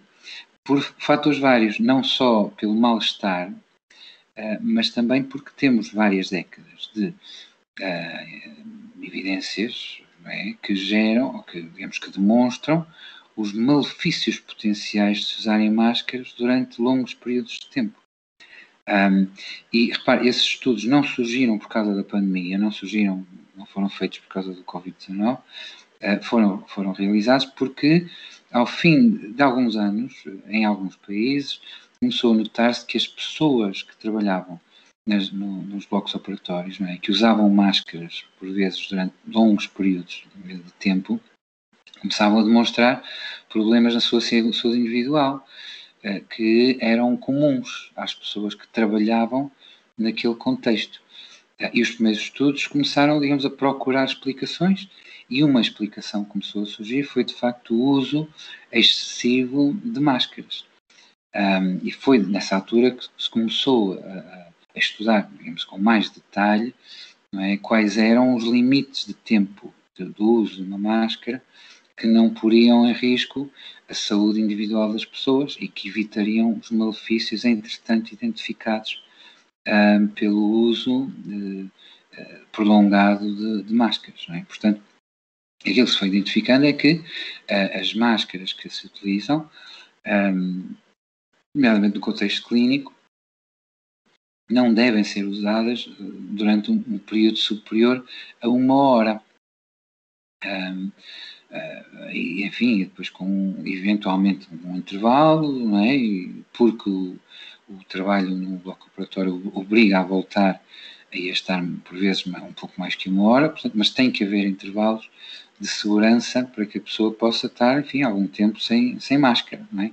Portanto, os malefícios associados à máscara são muitos, é uma lista muito longa, não afeta toda a gente da mesma forma, mas a verdade é que, juntando toda essa evidência, é completamente irracional colocar e forçar pessoas a usar máscaras durante várias horas ao dia. As pessoas, enfim, a memória é curta, mas como o Covid-19 tem muita atenção, as pessoas podem procurar os registros das declarações da Organização Mundial de Saúde, que depois eram repetidas, não é? Enfim, pelos governos, não é? E pelos representantes das direções gerais de saúde dos vários países, e inicialmente dizia-se que de facto não era aconselhável as pessoas usarem máscara e que era apenas aconselhável a quem estivesse infectado usar máscara. Isso tem algum sentido, não é? Depois, por fenómenos que também não têm muita explicação, enfim, a Organização Mundial de Saúde acabou por colocar no seu site uma recomendação muito genérica, que não dizem parte alguma, porque a Organização Mundial de Saúde não são um bando de idiotas, não é? Portanto, a OMS não dizem parte alguma que a máscara oferece grande proteção, não dizem parte alguma que a máscara deve ser obrigatória, não dizem parte alguma que é aconselhável as pessoas andarem com máscara várias horas, e aquilo que diz é, essencialmente, que alguns tipos de máscaras, e aqui estamos a falar de máscaras com características de proteção hospitalar, portanto, alguns tipos de máscaras oferecem alguma proteção, podem ser utilizadas em contextos específicos durante curtos espaços de tempo e, essencialmente, por pessoas que estejam infectadas ou em contacto com pessoas infectadas durante esses períodos de contacto, não é? Portanto, essa é a lógica, sempre foi a lógica de se usarem máscaras. Eu fico muito triste, muito preocupado a ver no meu país, em Portugal, não é? Crianças, 8, 9, 10 anos, andar na rua, no caminho de escola para casa, com máscaras. Sendo que os pais dessas crianças não têm noção dos riscos entre os riscos em que estão a colocar os seus filhos, de desenvolverem de facto situações e quadros clínicos preocupantes se esta experiência se mantiver durante muito tempo, não é? Portanto, já não falo dos adultos, porque, enfim, os adultos tomam as suas opções, se não sabem, não é? Enfim, hão de ficar a saber, se calhar já será mais tarde, mas hão de ficar a saber que, de facto, o uso da máscara tem riscos e provoca malefícios, vários, mas os adultos, enfim, acabam por ter a sua liberdade, não é? Relativamente à decisão política de obrigar as pessoas a usar máscara, repare, num relatório muito recente da OCDE, há poucos dias, não é? Ficamos com a noção de que dos 20 países, não é? Há pelo menos 8, não é? Onde o uso da máscara não é obrigatório, e há uns 4 onde o uso da máscara até é não recomendado. Portanto, em alguns países europeus, os governos, as entidades de saúde pública dizem às pessoas: não usem máscara, a máscara tem malefícios. Portanto, e uma vez mais, digamos, reforçam a verdadeira recomendação da Organização Mundial de Saúde, que é: usem máscara apenas se estiverem infectados, em contacto com outras pessoas, ou se estiverem em contacto com outras pessoas infectadas, e procurem estar o menos tempo possível nesse contexto. Portanto, a avalanche de comunicação social alinhada com o governo em Portugal e noutros países europeus não permite neste momento, não é, que as pessoas percebam ou digamos que tenham uma visão mais alargada daquilo que representa o uso de máscaras. O que podem ficar é com esta noção, né, quem vir esta entrevista e quem procurar informação, é que há vários países na Europa onde as entidades de saúde pública dizem às pessoas: cuidado com o uso da máscara, não ponha em risco a sua saúde em termos de longo prazo, porque os malefícios do uso prolongado das máscaras são conhecidos há várias décadas. Portanto, o facto de toda a gente fazer e toda a gente achar que é correto não faz disso um ato correto, não é? É um pouco como fumar ou beber álcool, não é? Portanto, as pessoas têm liberdade de fumar. Durante várias décadas as pessoas fumavam no passado, não tinham noção dos malefícios, não é? De facto não tinham noção. Quando passaram a ter noção, foi ao fim de investigações durante muitos anos, não é? Mas nessa altura as pessoas, digamos, tendo conhecimento dos malefícios, têm o direito de continuar a fumar. Ok, muito bem, fumem, mas sabendo os malefícios, não é? Relativamente às máscaras, a situação é diferente porque as pessoas, de facto, ainda não têm conhecimento generalizado dos malefícios, não é? Mas deviam ter, não é? Portanto, as entidades de saúde pública deveriam informar as pessoas dos riscos de longo prazo de uso durante um longo período de tempo das máscaras, porque as evidências existem, e nessa altura, como fazem alguns países europeus, não é? Colocarem, digamos, não recomendar, não é? Mas colocarem, digamos, à opção do cidadão. Portanto, o cidadão passa a saber que a máscara tem malefícios, passa a saber que é aceitável usar a máscara em contextos de risco, quando estamos em contato com pessoas infecciosas ou nós próprios estamos infecciosos, não é? Mas, fora desses períodos, portanto, não há necessidade nem sequer justificação e o risco passa a ser um risco, digamos, consciente, não é? Portanto, se eu fumo, sei que o tabaco tem malefícios, mas aceito o risco, não é? Porque eventualmente me dá prazer fumar, não é? Se eu sei que dos malefícios da máscara, posso ter a liberdade, como é que se passa nesses países, não é? De usar a máscara, mas sabendo que ela tem malefícios. No entanto, fui alertado de forma responsável pelas entidades de saúde pública dos riscos deste comportamento. O que se passa em alguns países é a ignorância total. Portanto, isto não é uma opinião, é uma constatação de factos e, sobretudo, uma constatação da diferença entre vários países europeus. E isso é de certeza uma informação que muitos têm tentado invocar e Paulo, agradeço também desde já esse seu parecer, porque de facto há uma grande desinformação de vários lados e de várias origens acerca desta questão e é certamente mais uma opinião de peso, não é? Relativamente a eu não sei como é que se pode apelidar, se é uma dúvida, se é algo que já pairava há muito na comunidade científica, já se sabia há muito, mas simplesmente houve uma grande desinformação à volta disto nos últimos meses. Só mais uma questão para terminarmos, Paulo, que acho que é bastante importante, que é a questão, já falámos um pouco na testagem massiva, e a questão dos testes PCR e a questão da precisão dos testes, ok? Pode só explicar muito rapidamente de onde é que deriva esta imprecisão? Já tivemos aqui um convidado que nos falou bastante da questão estatística, não é? E da interpretação estatística dos testes. Mas também há aqui a questão da própria portanto, análise em si, laboratorial, não é?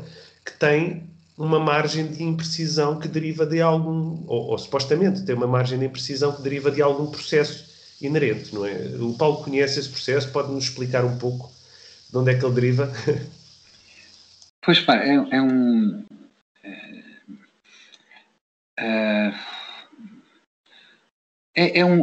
uma área complexa. De qualquer forma, digamos, do ponto de vista da gestão de sistemas e da análise de sistemas, não é? E da gestão no setor da saúde, que são as áreas da minha especialização, há uma constatação, é que nunca houve um teste na história dos sistemas de saúde que gerasse tantas dúvidas e que fosse produzido em tão curto espaço de tempo.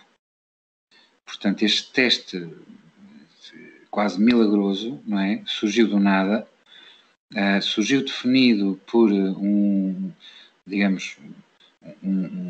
umas pessoas, enfim, de origem alemã, que, enfim, adaptaram uma tecnologia existente, não é? Uma abordagem existente e apresentaram essa solução como o teste para o Covid-19.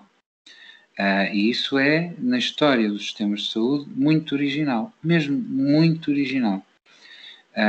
Portanto, porque repare, no passado, não é, os testes que se aplicam para identificar os vírus e as bactérias, etc., são testes que foram desenvolvidos ao longo de muitos anos, foram sendo melhorados, foram sendo demonstrados às vezes como eficazes, menos eficazes. Às vezes, para se identificar um determinado agente, é preciso mais que um teste para se confirmar. Portanto, isso no fundo são as técnicas laboratoriais, não é? Este teste é um teste tão misterioso quase quanto o aparecimento súbito de um novo vírus, seja o vírus que for, não é? Porque, pá, os vírus surgem, as estirpes dos vírus surgem misteriosamente, é a mãe natureza, não é? Portanto, não há uma explicação porque é que surgiu esta estirpe agora e porque é que não surgiu o ano passado. Portanto, de facto, o mistério da geração de novos vírus é, sobretudo, a mãe natureza. Embora, enfim, há mais recentemente a intervenção humana, mas, historicamente, de facto, os vírus surgem um pouco ao acaso, não é? Na natureza. Daí um mistério, não é? Um dos grandes mistérios da natureza é a origem dos vírus, não é? E podemos dizer que um dos grandes mistérios nos sistemas de saúde atualmente foi a origem deste teste. Portanto, já nem estou a discutir agora, não é? Ou referenciar, não é? Aquilo que tem felizmente sido referenciado por muita gente, com muita coragem, porque é uma temática também quase que proibida, não é?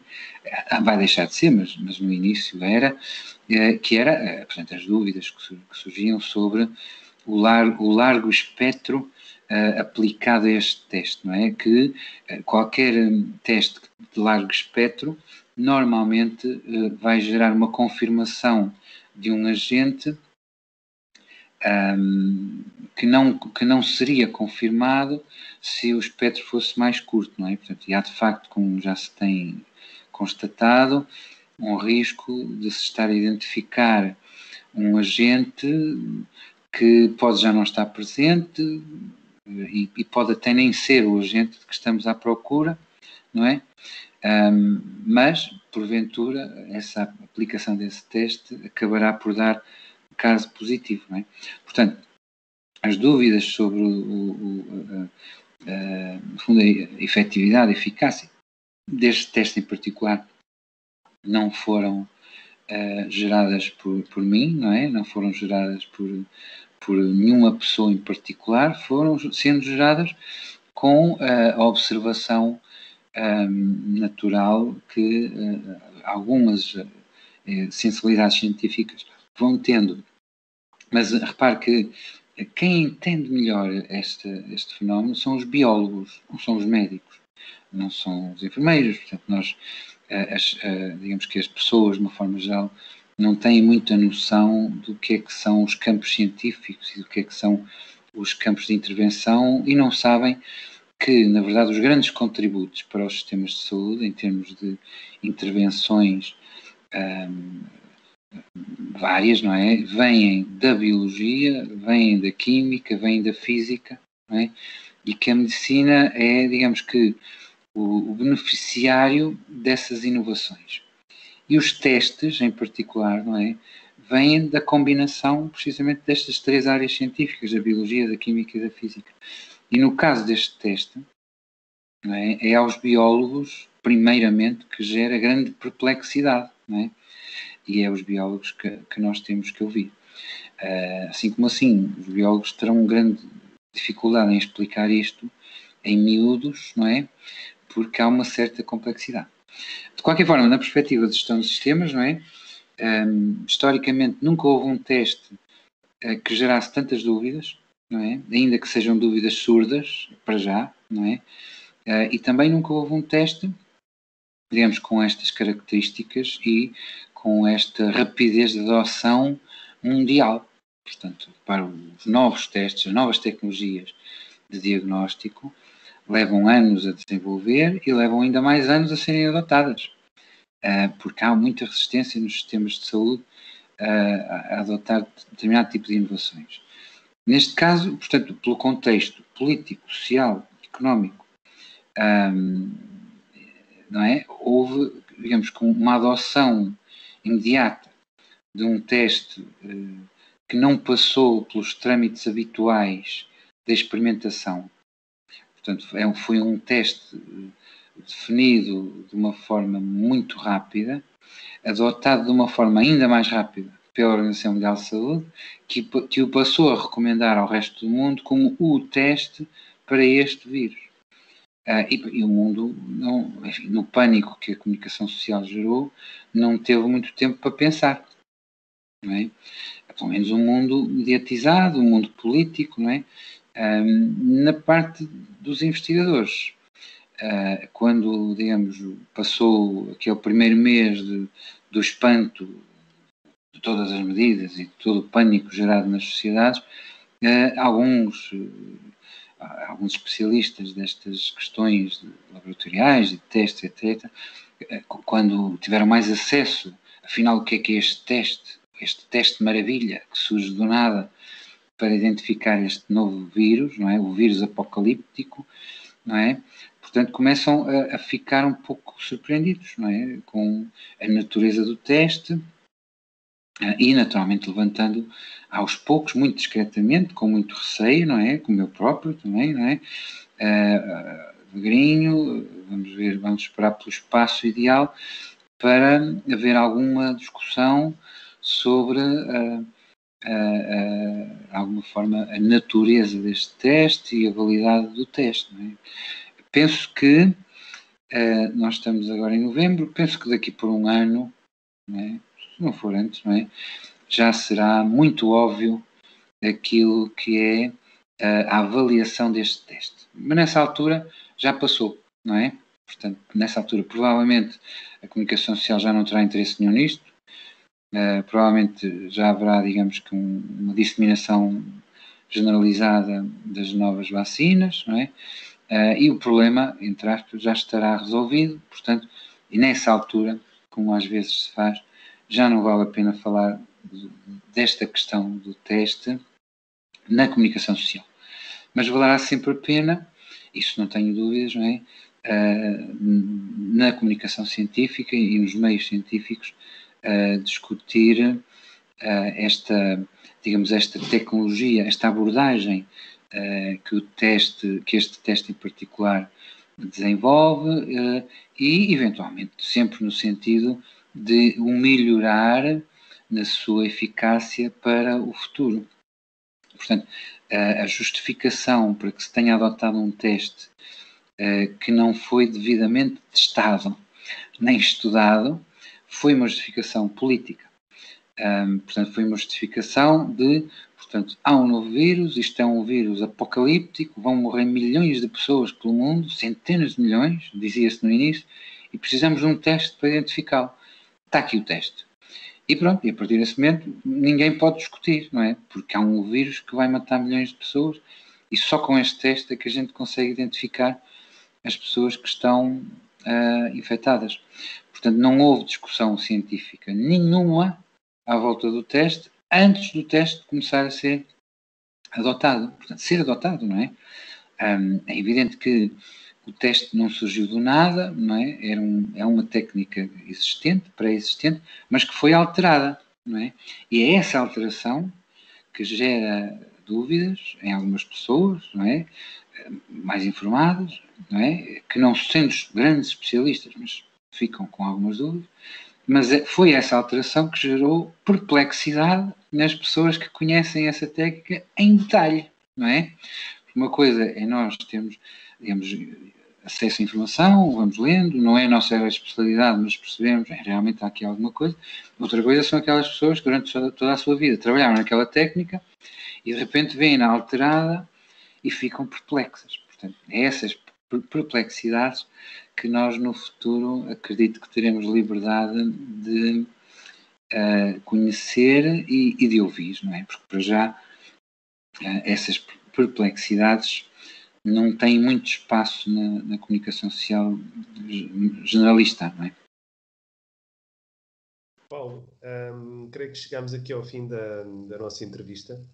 Eu queria agradecer em nome da nossa audiência também a sua presença e o seu testemunho e a sua partilha, principalmente vindo de alguém com a sua experiência e no meio científico e com o seu currículo também. Creio que terá bastante peso e também queria deixar aqui o agradecimento, porque também no contexto atual é preciso reconhecer que para tomar a iniciativa de partilhar este conhecimento também é preciso coragem, e o Paulo teve-a também. E queria deixar aqui esse mais profundo e sincero agradecimento em nosso nome e em nome da nossa audiência. E queria agradecer por terem visto esta entrevista com o Paulo Moreira. Espero que tenha ajudado a compreender e a navegar melhor os tempos em que vivemos. Queria só deixar aqui a indicação que vamos deixar, portanto, o link para o blog do Paulo na descrição do vídeo, que poderão depois consultar. Creio que o blog já está a funcionar, certo, Paulo? Sim, obrigado. Onde poderão acompanhar o trabalho e o percurso e também os artigos do Paulo. E agradeço desde já, mais uma vez. Muito obrigado, Paulo. Muito obrigado à nossa audiência e até à próxima entrevista Prisma. Muito obrigado. Obrigado. Bom dia.